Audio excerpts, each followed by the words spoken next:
एक समय की बात है, अकबर के दरबार में बीरबल के साथ साथ अन्य मंत्री भी थे जो अपनी बुद्धिमत्ता और निपुणता के लिए प्रसिद्ध थे। बीरबल को अकबर बहुत सम्मान देते थे क्योंकि वह न केवल समझदार थे बल्कि उनकी सूझबूझ और व्यावहारिक दृष्टिकोण से अकबर अक्सर चमत्कृत हो जाते थे। बीरबल का नाम पूरे मुगल साम्राज्य में फैल चुका था और लोग उनकी बुद्धिमत्ता के चर्चे करते थे। एक दिन बीरबल और उनके साथ एक लोहार एक बहुत ही रोचक स्थिति में पड़ गए जो जल्द ही सबको चौंका देने वाली साबित हुई। यह कहानी उस वक्त की है जब बीरबल ने अपने चतुराई से न केवल अपनी समझदारी साबित की बल्कि एक जानवर को भी बचाया। एक अनोखी घटना। एक दिन अकबर के दरबार में एक लोहार आया जो बहुत ही परेशान दिखाई दे रहा था। उसने बताया कि उसे अपने काम में समस्या आ रही है। अकबर ने पूछा, क्या समस्या है लोहार भाई? लोहार ने उत्तर दिया, महाराज, मेरे पास एक बहुत ही दुर्लभ अजगर है जो मेरी दुकान के पास रहता है।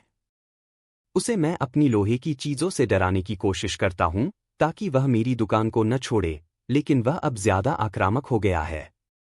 अकबर ने इस बात को सुना और सोचा कि यह एक अजीब स्थिति है। उन्होंने बीरबल से पूछा कि इस समस्या का क्या समाधान हो सकता है। बीरबल की योजना। बीरबल ने थोड़ी देर सोचा और कहा, महाराज, मुझे लगता है कि हमें इस अजगर को नुकसान नहीं पहुंचाना चाहिए। यह प्रकृति का हिस्सा है और यदि हम इसे सही तरीके से समझें तो शायद इसे हमारी दुकान से दूर किया जा सकता है। अकबर ने बीरबल से कहा, तो फिर तुम इस समस्या का हल कैसे करोगे? बीरबल मुस्कराए और बोले, मुझे एक दिन का समय चाहिए महाराज। मैं इस अजगर से बात करूंगा और उसे शांति से दूर कर दूंगा। अगले दिन बीरबल लोहार के पास गए। लोहार ने उन्हें बताया कि अजगर रोज रात में उसकी दुकान पर आता है और वहां अपनी जगह बनाता है। बीरबल ने योजना बनाई और लोहार से कहा, तुम्हें अजगर को मारने की कोई जरूरत नहीं है। तुम बस मेरे साथ आओ, हम उसे एक नया घर देंगे ताकि वह तुम्हारी दुकान के पास न आए। अजगर से मिलना। बीरबल और लोहार रात के समय अजगर के पास पहुंचे। बीरबल ने धीरे धीरे अजगर से बात करना शुरू किया। उन्होंने कहा, तुम हमें परेशानी में डाल रहे हो, लेकिन हम तुम्हारी मदद करना चाहते हैं। हम समझते हैं कि तुम्हें भी एक सुरक्षित जगह चाहिए। तुम हमारे साथ आओ और हम तुम्हारे लिए एक नई जगह ढूंढेंगे जहां तुम शांति से रह सको। अजगर ने धीरे धीरे अपनी आंखें खोलीं और बीरबल की बातों को समझने की कोशिश की। बीरबल की आवाज में कुछ ऐसा था जो अजगर को शांत कर रहा था। बीरबल ने उसे कहा, हम जानते हैं कि तुम भूखे हो, तुम्हें खाने की जरूरत है। तुम्हारी जरूरतों को समझते हुए हम तुम्हें सुरक्षित जगह देंगे जहां तुम्हें कोई तकलीफ नहीं होगी। अजगर ने बीरबल की बातों को समझा और उसकी जगह बदलने के लिए तैयार हो गया। बीरबल ने लोहार से कहा कि अब वह अजगर को एक सुरक्षित स्थान पर ले जाएं और उसे वहां छोड़ दें। अजगर का नया घर। बीरबल और लोहार ने अजगर को एक नजदीकी जंगल में छोड़ा जहां उसे शांति से रहने के लिए पर्याप्त स्थान था।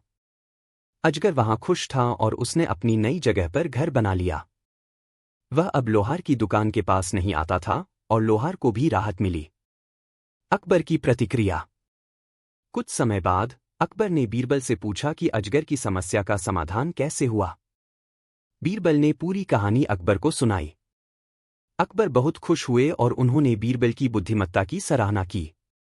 उन्होंने कहा, तुमने न केवल अजगर को बचाया बल्कि लोहार की चिंता भी दूर की। यह सचमुच तुम्हारी समझदारी और शांतिपूर्ण दृष्टिकोण को दिखाता है। बीरबल मुस्कराए और कहा, महाराज, प्रकृति से तालमेल बिठाकर हम किसी भी समस्या का समाधान कर सकते हैं। हमें कभी भी किसी प्राणी को बिना समझे उसका विरोध नहीं करना चाहिए। यह कहानी हमें यह सिखाती है कि समस्याओं का समाधान हमेशा संघर्ष में नहीं होता, बल्कि समझदारी और शांति से भी किया जा सकता है। बीरबल ने हमें यह दिखाया कि एक सच्चे नेता और बुद्धिमान व्यक्ति को समस्याओं का समाधान शांति और समझदारी से करना चाहिए। मुगल साम्राज्य के दरबार में बीरबल का नाम अत्यंत प्रसिद्ध था। उनकी बुद्धिमत्ता, चतुराई और कूटनीतिक सोच के कारण अकबर हमेशा उनकी राय पर निर्भर रहते थे। एक दिन अकबर के दरबार में एक लोहार आया जिसका चेहरा परेशानी से भरा हुआ था। उसने एक अजीब समस्या का जिक्र किया जो न केवल उसे बल्कि उसकी दुकान को भी खतरे में डाल रही थी। बीरबल, जो हमेशा हर समस्या का शांतिपूर्ण समाधान ढूंढने की कोशिश करते थे, इस बार भी एक अनोखी स्थिति का समाधान ढूंढने के लिए तैयार थे। इस कहानी में बीरबल के द्वारा अजगर की समस्या का समाधान और उसके नए घर की सृजन प्रक्रिया का उल्लेख है। घटना की शुरुआत। एक दिन जब अकबर दरबार में बैठे हुए थे, तो दरवाजे पर एक लोहार दिखाई दिया। वह बहुत परेशान और घबराया हुआ था। अकबर ने उसे देखा और आदेश दिया कि उसे भीतर लाया जाए। लोहार घबराया हुआ दरबार में आया और उसने अकबर से कहा, महाराज, मेरे पास एक बड़ी समस्या है। मेरी दुकान के पास एक अजगर आता है, जो अब न केवल डरावना हो गया है, बल्कि मेरी दुकान और सामान को भी नुकसान पहुंचा रहा है। मैंने उसे कई बार भगाने की कोशिश की, लेकिन वह अब और भी आक्रामक हो गया है।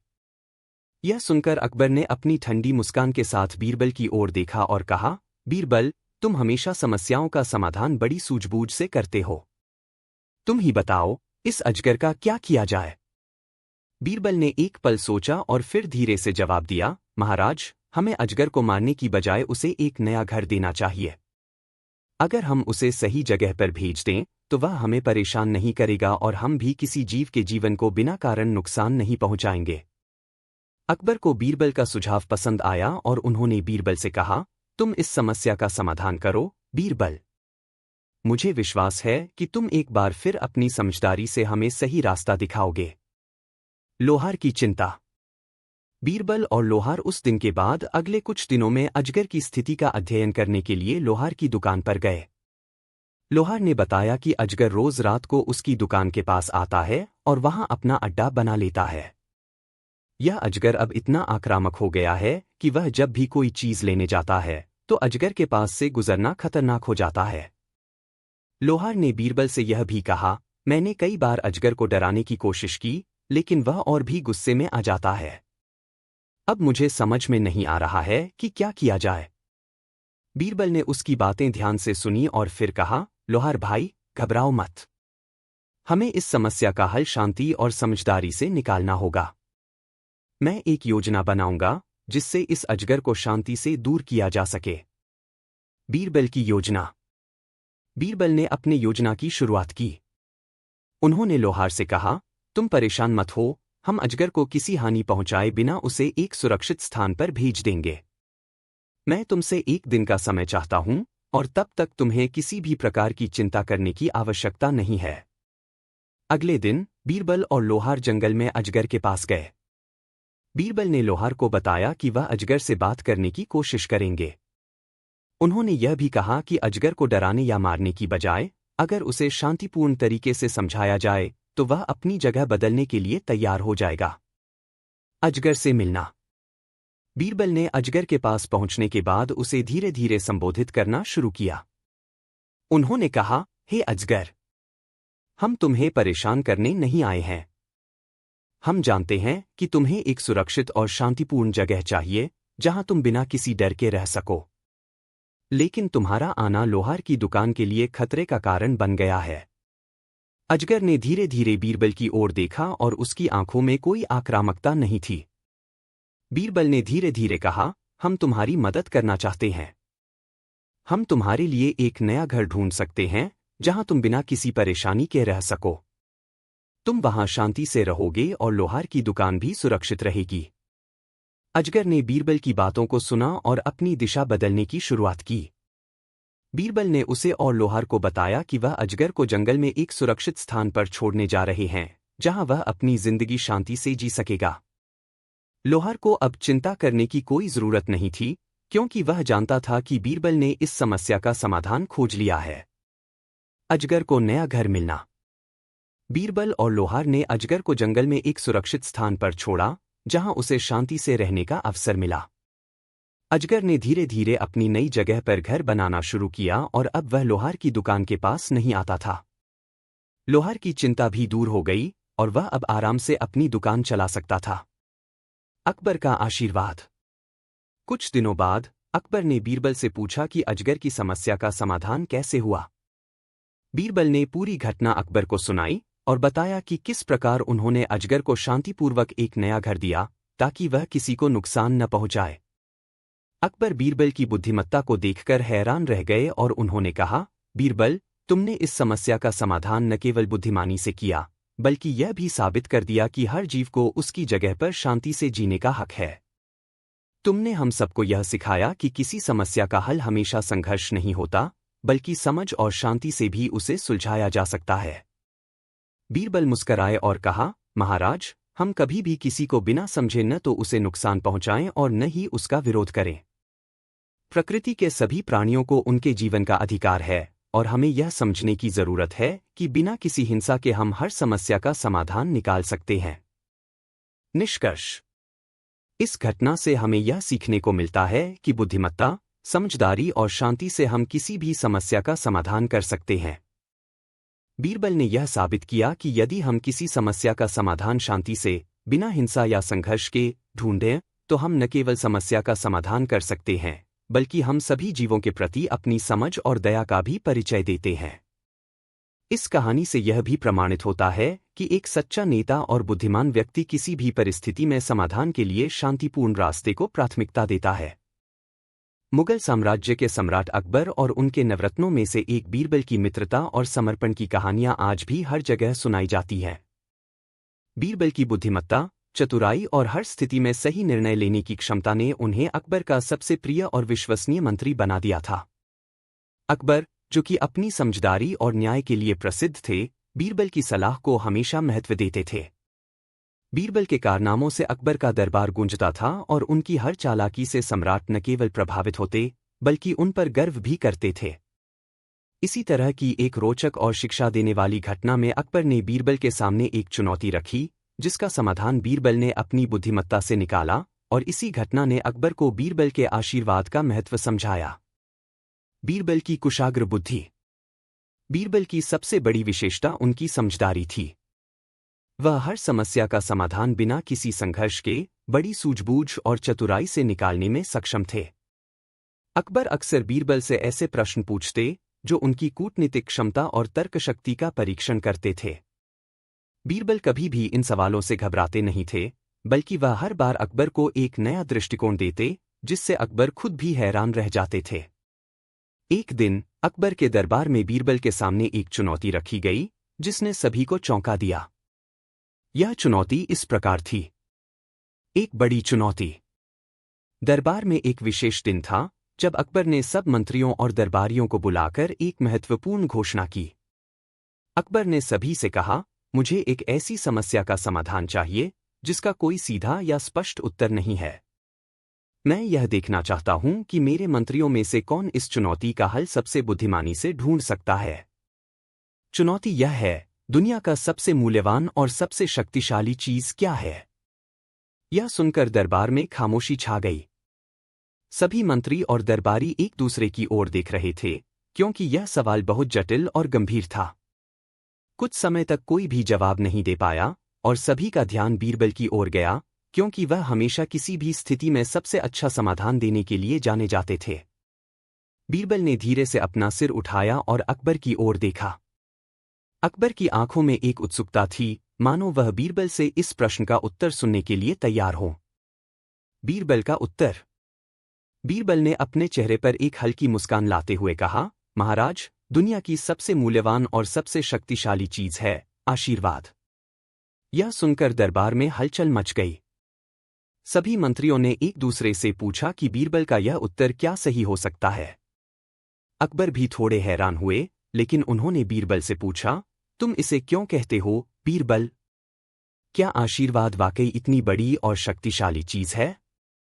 बीरबल ने अपनी बात को स्पष्ट करने के लिए कहा, महाराज, आशीर्वाद वह शक्ति है जो किसी व्यक्ति को उसकी जीवन की कठिनाइयों और चुनौतियों से लड़ने की शक्ति प्रदान करती है। जब किसी व्यक्ति को सच्चे दिल से आशीर्वाद मिलता है, तो वह किसी भी विपत्ति का सामना कर सकता है और अपनी मंजिल तक पहुंच सकता है। आशीर्वाद से बढ़कर कोई शक्ति नहीं है। यह एक ऐसा माध्यम है जो किसी को मानसिक और भौतिक रूप से मजबूत बनाता है। आशीर्वाद यदि सच्चे दिल से दिया जाए, तो वह व्यक्ति के जीवन की दिशा बदल सकता है। अकबर का आश्चर्य। बीरबल के उत्तर को सुनकर अकबर कुछ देर के लिए चुप हो गए। वह बीरबल के उत्तर के बारे में सोचने लगे। उन्होंने देखा कि बीरबल का उत्तर जितना साधारण था, उतना ही गहरा भी था। अकबर ने फिर मुस्कराते हुए कहा, बीरबल, तुम्हारा उत्तर वास्तव में दिलचस्प और सटीक है। तुमने इस प्रश्न का जवाब बड़ी समझदारी से दिया है। मैं तुम्हारी बुद्धिमत्ता को सलाम करता हूं। फिर अकबर ने घोषणा की, मैंने जो प्रश्न पूछा था उसका सही उत्तर केवल बीरबल ही दे सकते थे।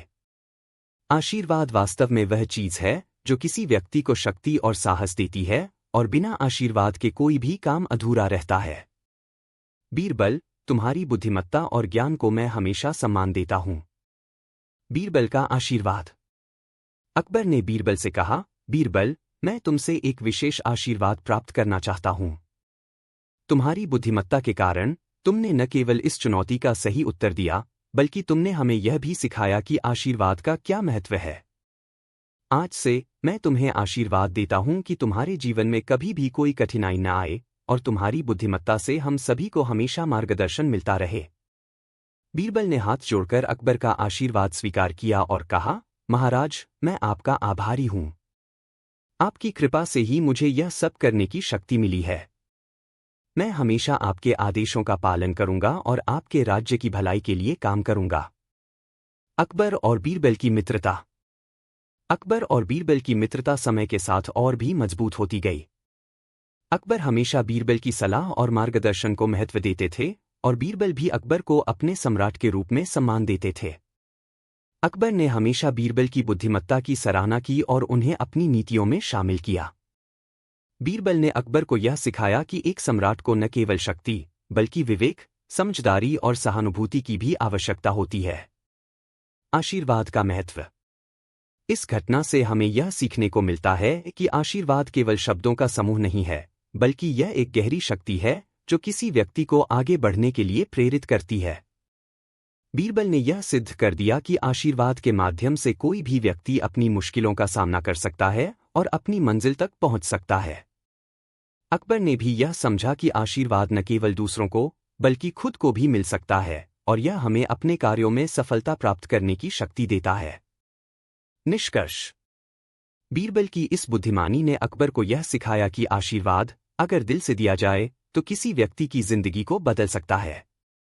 यह एक ऐसी शक्ति है जो हमें मानसिक, भावनात्मक और शारीरिक रूप से मजबूत बनाती है। बीरबल ने यह साबित किया कि असली शक्ति केवल बाहरी ताकतों में नहीं, बल्कि आशीर्वाद और समर्थन में होती है।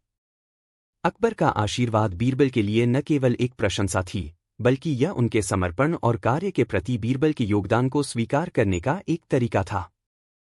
मुगल सम्राट अकबर और उनके दरबारी बीरबल की मित्रता इतिहास में एक प्रसिद्ध और प्रेरणादायक उदाहरण के रूप में मानी जाती है। बीरबल की बुद्धिमत्ता और चतुराई के कारण अकबर ने उन्हें अपनी दरबार में एक महत्वपूर्ण स्थान दिया था।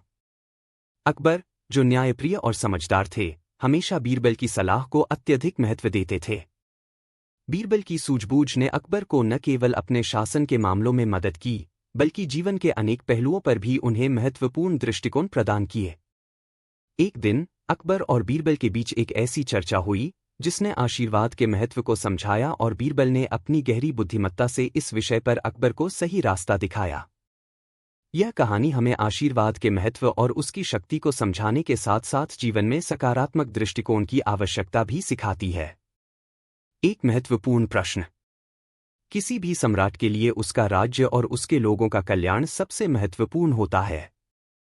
अकबर भी हमेशा अपने राज्य के हित में निर्णय लेते थे और अपनी प्रजा के सुख दुख में समान रूप से भागीदार रहते थे। एक दिन अकबर ने अपने दरबारियों से एक महत्वपूर्ण सवाल पूछा। यह सवाल न केवल दरबारियों के लिए चुनौतीपूर्ण था, बल्कि उनके जीवन के एक महत्वपूर्ण पहलू को छूने वाला था। अकबर ने कहा, मुझे यह बताओ, दुनिया की सबसे शक्तिशाली और सबसे मूल्यवान चीज क्या है? यह सवाल अकबर ने बिना किसी पूर्व चेतावनी के पूछा था, और सभी दरबारी चुप हो गए। वे सोच में डूब गए कि इस सवाल का क्या जवाब दिया जाए। यह सवाल सिर्फ अकबर के लिए नहीं, बल्कि हर व्यक्ति के लिए एक गहरे अर्थ वाला था। अकबर ने अपनी आंखों से देखा कि दरबार में कोई भी मंत्री इस सवाल का उत्तर नहीं दे पा रहा था। तभी बीरबल ने शांतिपूर्वक अपना सिर उठाया और अकबर की ओर देखा। बीरबल का उत्तर। बीरबल ने इस सवाल का उत्तर देने के लिए एक पल की देर नहीं लगाई। उन्होंने सहजता से कहा, महाराज, दुनिया की सबसे मूल्यवान और सबसे शक्तिशाली चीज है आशीर्वाद। यह सुनकर सभी दरबारी हैरान हो गए। उन्हें बीरबल का उत्तर बहुत साधारण सा लगा, लेकिन अकबर ने बीरबल से पूछा, आशीर्वाद? क्या तुम इसे सही में सबसे शक्तिशाली चीज मानते हो, बीरबल? बीरबल ने मुस्कराते हुए कहा, जी हां, महाराज। आशीर्वाद वह शक्ति है जो एक व्यक्ति को किसी भी स्थिति में मजबूती और साहस प्रदान करती है। जब कोई व्यक्ति सच्चे दिल से आशीर्वाद प्राप्त करता है, तो वह अपने जीवन की कठिनाइयों को पार कर सकता है और सफलता की ओर अग्रसर हो सकता है। आशीर्वाद केवल शब्द नहीं होते, बल्कि ये एक अदृश्य शक्ति होते हैं जो व्यक्ति को मानसिक और भावनात्मक रूप से सशक्त बनाते हैं। अकबर ने बीरबल की बातों को ध्यान से सुना और कहा, तुमने इस सवाल का उत्तर बड़े आत्मविश्वास के साथ दिया है, बीरबल। अब मैं जानना चाहता हूं कि आशीर्वाद की शक्ति को तुम किस प्रकार साबित करोगे। बीरबल का उदाहरण। बीरबल ने अकबर से कहा, महाराज, आशीर्वाद का महत्व हम सभी के जीवन में बहुत गहरे रूप में है। यह वही शक्ति है जो हमें दूसरों से मिलता है और यह हमारे जीवन को सकारात्मक दिशा में ले जाता है। मैं आपको इसका उदाहरण देना चाहता हूं। बीरबल ने एक छोटी सी कहानी सुनाई। बहुत समय पहले की बात है, एक राजा था। उस राजा के पास अपार संपत्ति, राज्य और शक्ति थी, लेकिन वह बहुत दुखी था क्योंकि उसे अपना उत्तराधिकारी नहीं मिल रहा था। राजा ने अपने राज्य के सभी विद्वानों और ऋषियों को बुलाया और उनसे उपाय पूछा कि वह किस तरह से अपना उत्तराधिकारी पा सकता है। सभी ने राजा को बहुत से तरीके बताए, लेकिन कोई भी उपाय कारगर नहीं हुआ। अंत में एक दिन एक वृद्ध साधु राजा के पास आया और उसने कहा, राजा, तुम्हारे जीवन का सबसे बड़ा उपहार तुम्हारे भीतर ही है, तुम्हें बस इसे पहचानने की जरूरत है। तुम जो भी चाहते हो, वह आशीर्वाद के रूप में तुम तक पहुंच सकता है। राजा ने साधु की बात मानी और उसे आशीर्वाद लिया। इसके बाद उसे ऐसा व्यक्ति मिला जो न केवल उसके राज्य का उत्तराधिकारी बन सका, बल्कि उसने राज्य को पहले से कहीं ज्यादा समृद्धि की ओर बढ़ाया। राजा ने साधु के आशीर्वाद को स्वीकार किया और उसे धन्यवाद दिया, और उसके बाद उसका राज्य सदा के लिए खुशहाल बना। बीरबल ने अपनी कहानी समाप्त करते हुए कहा, यह कहानी हमें यह सिखाती है कि आशीर्वाद न केवल एक व्यक्ति को मार्गदर्शन प्रदान करता है, बल्कि यह उसकी जीवन की दिशा को भी बदल सकता है। आशीर्वाद वह ऊर्जा है जो किसी भी व्यक्ति को सफलता की ओर अग्रसर करती है, चाहे वह किसी भी स्थिति में क्यों न हो। अकबर का दृष्टिकोण। बीरबल की कहानी और उसकी बुद्धिमत्ता से अकबर बहुत प्रभावित हुए। उन्होंने समझा कि आशीर्वाद के बिना किसी भी व्यक्ति का जीवन अधूरा है। अकबर ने बीरबल से कहा, बीरबल, तुमने बहुत ही सही कहा। आशीर्वाद वह शक्ति है जो एक व्यक्ति को मानसिक रूप से मजबूती देती है और उसकी पूरी दुनिया बदल सकती है। तुम्हारी बुद्धिमत्ता ने मुझे आशीर्वाद के महत्व को पूरी तरह से समझाया है। अकबर ने बीरबल से यह भी कहा, अब मैं यह समझता हूं कि आशीर्वाद केवल एक आशीर्वाद देने वाला व्यक्ति ही नहीं, बल्कि वह व्यक्ति भी है जिसे आशीर्वाद प्राप्त होता है। बीरबल ने मुस्कराते हुए कहा, महाराज, आशीर्वाद देने का एक अपना सुख होता है, लेकिन आशीर्वाद प्राप्त करने से अधिक खुशी और शक्ति मिलती है। यह एक ऐसा उपहार है जो न केवल हमें शक्तिशाली बनाता है, बल्कि हमें दूसरों के प्रति सहानुभूति और समझ भी देता है।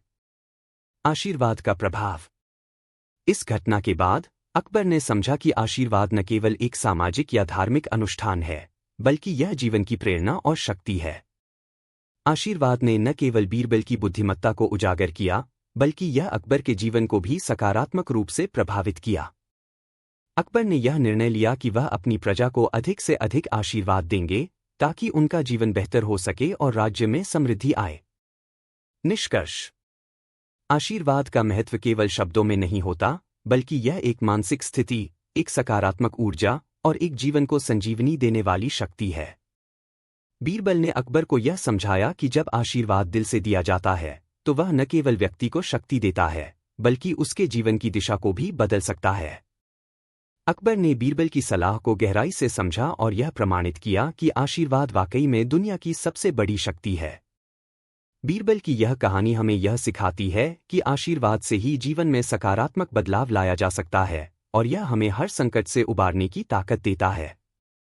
मुगल सम्राट अकबर का नाम इतिहास में न केवल एक महान सम्राट के रूप में लिया जाता है, बल्कि एक ऐसे शासक के रूप में भी याद किया जाता है जिन्होंने अपने राज्य और प्रजा के लिए हमेशा न्याय और शांति की बात की। अकबर के दृष्टिकोण में गहरी समझदारी और मानवता थी। वह सिर्फ एक योद्धा या शासक नहीं थे, बल्कि एक ऐसे व्यक्तित्व के धनी थे जिन्होंने अपने शासन में कई नवाचार किए और अपने राज्य के विकास के लिए सशक्त नीतियां बनाई। अकबर का दृष्टिकोण न केवल शासन की कला से संबंधित था, बल्कि वह समाज, धर्म और मानवता के संदर्भ में भी गहरी सोच रखते थे। उनका दृष्टिकोण इतना व्यापक था कि उन्होंने अपने शासन के दौरान हर वर्ग, जाति और धर्म के लोगों के लिए समान सम्मान और अवसर प्रदान किए। इस लेख में हम अकबर के दृष्टिकोण पर विस्तार से चर्चा करेंगे और यह जानने की कोशिश करेंगे कि वह अपने समय के एक महान शासक क्यों माने जाते हैं और उनके दृष्टिकोण ने मुगलों के साम्राज्य को किस तरह से। अकबर का राजनीतिक दृष्टिकोण अत्यंत विचारशील और प्रभावी था। उन्होंने शासन करने के लिए अपनी नीतियां और दृष्टिकोण ऐसे तैयार किए जो उनके राज्य की समृद्धि, शांति और स्थिरता के लिए सर्वोत्तम सिद्ध हुई। उनका विश्वास था कि एक सम्राट को अपने राज्य में हर वर्ग और धर्म के लोगों के बीच समन्वय और सहयोग की भावना पैदा करनी चाहिए, ताकि राज्य में शांति और स्थिरता बनी रहे। अकबर का यह दृष्टिकोण उनके प्रशासन में स्पष्ट रूप से देखा जा सकता था। उन्होंने अपने दरबार में हिंदू और मुस्लिम दोनों को स्थान दिया और उनके विचारों का सम्मान किया। उनका मानना था कि एक सम्राट को अपनी शक्ति का दुरुपयोग नहीं करना चाहिए, बल्कि उसे न्यायप्रिय और लोक कल्याण के लिए कार्य करना चाहिए। अकबर ने अपने शासन में कई महान सुधार किए, जिनमें भूमि सुधार, कर प्रणाली का सुधार और प्रशासनिक कार्यों को सुव्यवस्थित करने जैसे कदम शामिल थे। अकबर का दृष्टिकोण यह था कि राज्य का मुख्य उद्देश्य जनता की भलाई और समृद्धि होनी चाहिए। उनके शासन में किसानों और आम जन की भलाई के लिए कई योजनाएं बनाई गईं। इसके साथ ही उन्होंने सेना के महत्व को भी समझा और उसका सामरिक दृष्टिकोण से सुधार किया। उनके दृष्टिकोण में यह स्पष्ट था कि केवल शक्ति और धन से एक राज्य को नहीं चलाया जा सकता, बल्कि शांति, न्याय और जनकल्याण भी उतने ही महत्वपूर्ण है। अकबर का धार्मिक दृष्टिकोण भी बहुत उन्नत और खुले विचारों वाला था। वह एक ऐसे शासक थे जिन्होंने धार्मिक भेदभाव के बजाय सामूहिकता, धार्मिक सहिष्णुता और एकता को प्राथमिकता दी। उनका मानना था कि हर धर्म में सत्य और अच्छाई की बातें हैं और एक सम्राट का काम है इन विविधताओं का सम्मान करना और सभी धर्मों के बीच सामंजस्य स्थापित करना। अकबर ने अपनी नीति में धार्मिक सहिष्णुता को प्रोत्साहित किया। उन्होंने दीन-ए-इलाही नामक एक धार्मिक विचारधारा की शुरुआत की, जो विभिन्न धर्मों का सम्मिलन थी। इसका उद्देश्य विभिन्न धर्मों के बीच समझ और भाईचारे की भावना को बढ़ावा देना था। इस विचारधारा के तहत अकबर ने हिंदू, मुस्लिम, जैन, पारसी और अन्य धार्मिक समुदायों के प्रतिनिधियों को एक साथ बैठने का अवसर दिया, ताकि वे अपने धर्मों के सिद्धांतों पर चर्चा कर सकें और एक दूसरे से सीख सकें। अकबर ने यह भी सुनिश्चित किया कि उनके शासन में धार्मिक अल्पसंख्यकों के अधिकारों की रक्षा की जाए। उन्होंने मंदिरों और मस्जिदों के निर्माण के लिए धन देने का आदेश दिया और हिंदू धर्म के लिए सम्मान और आदर को बढ़ावा दिया। वह एक ऐसे सम्राट थे जिन्होंने यह समझा कि एकता और शांति तभी संभव है जब विभिन्न धार्मिक समुदायों को समान अधिकार और सम्मान प्राप्त हो। अकबर का सामाजिक दृष्टिकोण भी अत्यधिक प्रगतिशील था। उन्होंने अपने राज्य में सामाजिक न्याय और समानता को बढ़ावा दिया। उनके दृष्टिकोण के अनुसार हर व्यक्ति को समान अवसर मिलना चाहिए, चाहे वह किसी भी जाति, धर्म या समुदाय से हो। उन्होंने अपने राज्य में जातिवाद और भेदभाव को खत्म करने के लिए कई महत्वपूर्ण कदम उठाए। अकबर ने न केवल महिलाओं के अधिकारों को मान्यता दी, बल्कि उनके शिक्षा और कल्याण के लिए भी कई योजनाएं बनाई। उन्होंने सती प्रथा और बाल विवाह जैसी सामाजिक बुराइयों को समाप्त करने के लिए कई कड़े कदम उठाए। अकबर का मानना था कि एक मजबूत समाज तभी बन सकता है जब हर वर्ग और समुदाय के लोग एक समान अवसरों का लाभ उठा सकें। अकबर ने अपने दरबार में महिलाओं को भी समान अवसर दिया। वह महिला शिक्षा और उनके सामाजिक सशक्तिकरण के पक्षधर थे। अकबर ने यह दिखाया कि एक सम्राट का काम केवल युद्ध लड़ना और साम्राज्य का विस्तार करना नहीं है, बल्कि उसे अपनी प्रजा के जीवन स्तर में सुधार लाने के लिए भी कार्य करना चाहिए। उनके दृष्टिकोण के अनुसार समाज की प्रगति और समृद्धि के लिए शिक्षा, न्याय और सामाजिक समरसता आवश्यक है। अकबर का दार्शनिक दृष्टिकोण। अकबर का दार्शनिक दृष्टिकोण भी अत्यधिक गहरे विचारों पर आधारित था। वह मानते थे कि ज्ञान और विवेक से शासक की शक्ति और प्रभाव में वृद्धि होती है। अकबर ने हमेशा अपनी सोच और दृष्टिकोण में विविधता को महत्व दिया और विभिन्न विचारधाराओं के बीच संवाद और समझ को बढ़ावा दिया। उनके दरबार में कई महान विचारक और दार्शनिक उपस्थित रहते थे, जो अकबर से संवाद करते थे और विभिन्न विषयों पर चर्चा करते थे। अकबर का मानना था कि ज्ञान ही एक ऐसी शक्ति है जो न केवल शासक को सही निर्णय लेने में मदद करती है, बल्कि यह प्रजा के बीच भी न्याय और समानता स्थापित करती है।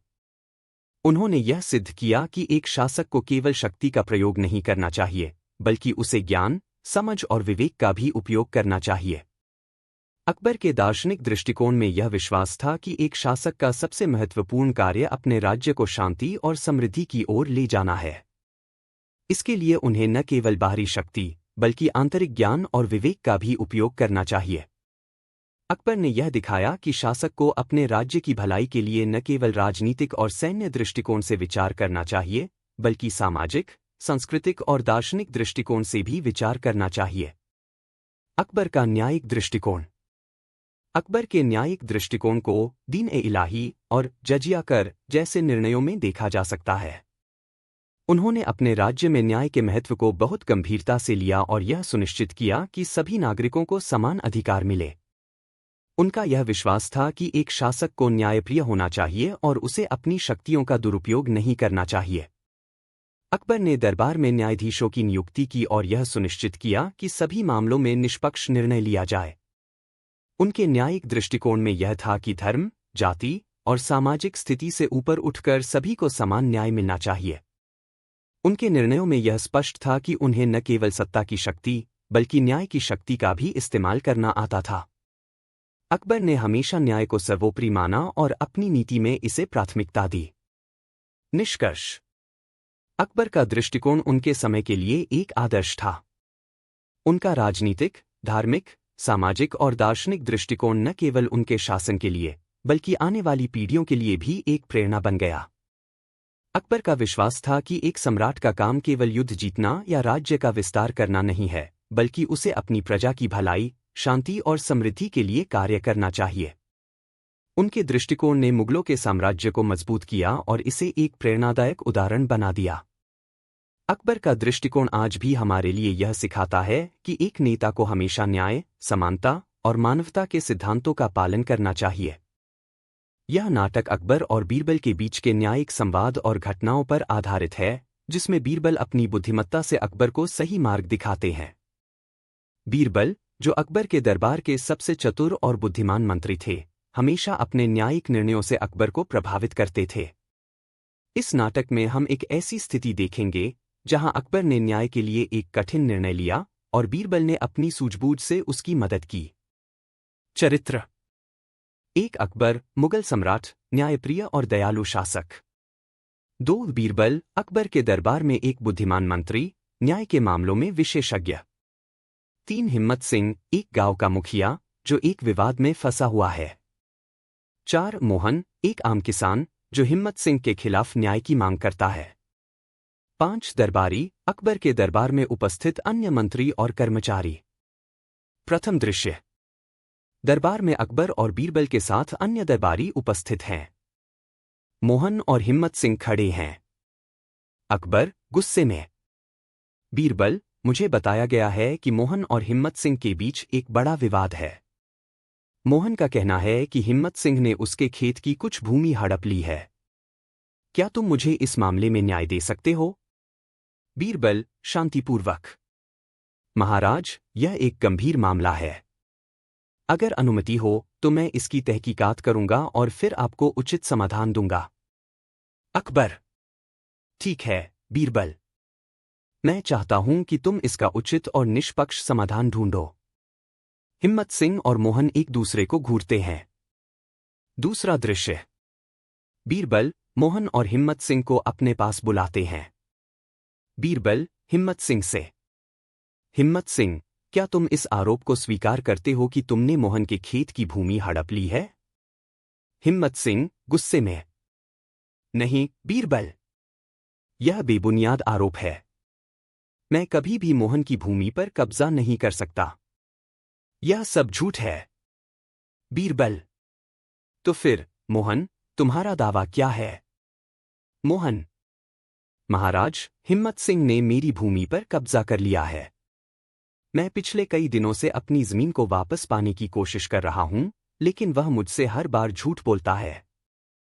बीरबल: ठीक है, मैं इस मामले की पूरी तहकीकात करूंगा। तुम दोनों इंतजार करो। बीरबल सोच में डूब जाते हैं और कुछ देर बाद अपने दिमाग में एक योजना तैयार करते हैं। तीसरा दृश्य। बीरबल ने हिम्मत सिंह और मोहन को फिर से बुलाया।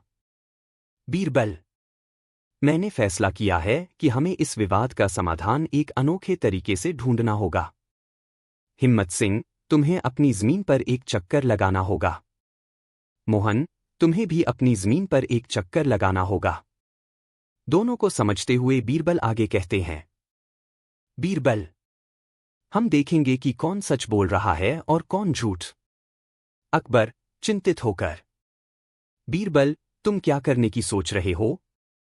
बीरबल: महाराज, आपको पता है कि कभी कभी चीजें सीधे तौर पर दिखाई नहीं देती। मुझे पूरा यकीन है कि इस योजना के माध्यम से हम सच का पता लगा सकते हैं। चौथा दृश्य। हिम्मत सिंह और मोहन अपने अपने खेतों की ओर चल पड़ते हैं। कुछ देर बाद वे वापस लौटते हैं। हिम्मत सिंह आते हुए: बीरबल, मैंने अपनी जमीन की पूरी जांच की। मुझे कहीं भी कोई समस्या नहीं दिखी। यह तो बस एक झूठा आरोप था। मोहन आते हुए: बीरबल, मैं अपनी जमीन पर गया और देखा कि हिम्मत सिंह ने मेरी एक महत्वपूर्ण भूमि का एक हिस्सा हड़प लिया था। बीरबल मुस्कुराते हुए: ठीक है, मुझे अब पता चल गया है कि कौन सच बोल रहा है। पांचवा दृश्य। बीरबल सभी को दरबार में बुलाते हैं। बीरबल: महाराज, मैंने दोनों पक्षों की पूरी जांच की है और अब मैं आपको सच बताता हूं। हिम्मत सिंह ने मोहन की जमीन का एक हिस्सा हड़प लिया है। वह पहले इससे इनकार कर रहा था, लेकिन उसकी जमीन पर चक्कर लगाने के बाद यह साबित हो गया कि वह झूठ बोल रहा था। अकबर गुस्से में: हिम्मत सिंह, तुमने यह क्या किया? तुम्हें अपनी जमीन पर विश्वास था, लेकिन तुमने किसी और की जमीन हड़प ली। यह तुम्हारा धोखा है। हिम्मत सिंह झेंपते हुए: महाराज, मुझे माफ कर दें। मेरी गलती हो गई थी। मैंने ऐसा करने से पहले नहीं सोचा था। अकबर: तुम्हें अपनी गलती का एहसास है, लेकिन यह कोई छोटी बात नहीं है। अब तुम्हें मोहन को उसकी जमीन वापस करनी होगी। बीरबल शांतिपूर्वक: महाराज, यह भी जरूरी है कि हिम्मत सिंह को अपनी गलती का दंड मिले, ताकि वह भविष्य में इस तरह का व्यवहार न करे। अकबर गंभीरता से: ठीक है, हिम्मत सिंह, तुम्हें मोहन को उसकी जमीन वापस करनी होगी और इस पर कोई और विवाद न उठे, इसके लिए तुम्हें दोबारा अदालत में पेश होना होगा। समाप्ति। हिम्मत सिंह को अपनी गलती का एहसास होता है और वह मोहन से माफी मांगता है। मोहन ने भी उसे माफ कर दिया। बीरबल की सूझबूझ से न्याय हुआ और अकबर ने बीरबल की बुद्धिमत्ता की सराहना की। अकबर: बीरबल, तुमने इस मामले को सुलझाने के लिए जो तरीका अपनाया, वह बहुत ही उचित था। तुम्हारी सूझबूझ से ही यह मामला सुलझा और न्याय हुआ। तुम सच में हमारे राज्य का सबसे बुद्धिमान मंत्री हो। बीरबल मुस्कुराते हुए: धन्यवाद महाराज। मेरा काम सिर्फ यही है कि मैं आपकी सहायता करूं और राज्य में न्याय सुनिश्चित करूं। सभी दरबारी बीरबल की बुद्धिमत्ता और अकबर की न्यायप्रियता की सराहना करते हुए मंच से बाहर निकल जाते हैं। समाप्त। अकबर और बीरबल की जोड़ी ऐतिहासिक रूप से बहुत प्रसिद्ध है। बीरबल की चतुराई और बुद्धिमत्ता ने अकबर के दरबार को एक अलग पहचान दी। अकबर के दरबार में हमेशा बुद्धिमान और वफादार दरबारी मौजूद रहते थे, लेकिन जब भी कोई जटिल समस्या उत्पन्न होती, बीरबल की सूझबूझ उसे हल कर देती थी। दरबारी और बीरबल के बीच कई ऐसी घटनाएं घटी हैं, जिनमें दरबारी बीरबल की नकल करने की कोशिश करते थे या उसे चैलेंज करते थे, और हर बार बीरबल अपनी चतुराई से उन्हें मात दे देते थे।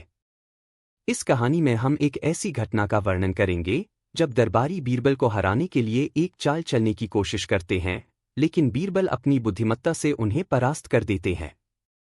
पहला दृश्य।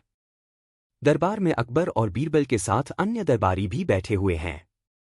अकबर दृष्टि से चिंतित। बीरबल, तुम्हारा काम बहुत कठिन है। तुम हमेशा अपनी सूझबूझ से हमारी परेशानियों का समाधान करते हो। लेकिन क्या तुम्हारी चतुराई सबके लिए सही है? क्या तुम कभी गलत नहीं हो सकते? बीरबल मुस्कुराते हुए। महाराज, कोई भी इंसान परफेक्ट नहीं होता। लेकिन हाँ, मेरी कोशिश यही रहती है कि मैं हमेशा अपने ज्ञान और समझ से आपके लिए सही निर्णय लाऊं। दरबारी आपस में एक दूसरे को देखकर मुस्कराते हैं। वे एक योजना बना रहे हैं। दूसरा दृश्य। दरबार में एक दरबारी, जो बीरबल की चतुराई से जलता है, अपनी चाल चलता है। दरबारी एक, हंसते हुए। महाराज, मुझे लगता है कि बीरबल के अलावा भी कोई व्यक्ति ऐसा हो सकता है जो आपकी समस्याओं का हल ढूंढ सके। अकबर आश्चर्यचकित। क्या तुम कह रहे हो कि बीरबल के बिना हम किसी अन्य के साथ भी काम चला सकते हैं? दरबारी एक। नहीं महाराज, मेरा मतलब यह है कि अगर हम बीरबल से जुड़ी एक चुनौती लेंगे तो हम जान सकते हैं कि उनकी सूझबूझ का स्तर क्या है। अकबर सोचते हुए। ठीक है, मैं समझ गया। तुम क्या चाहते हो? दरबारी एक। महाराज, मेरी एक छोटी सी योजना है। हम बीरबल को एक ऐसा सवाल देंगे जिसका कोई सही उत्तर नहीं हो सके और देखेंगे कि वह कैसे प्रतिक्रिया करते हैं। अकबर, यह दिलचस्प लगता है। चलिए देखते हैं बीरबल इस चुनौती का सामना कैसे करते हैं। तीसरा दृश्य। बीरबल दरबार में आते हैं। अकबर सामान्य स्वर में।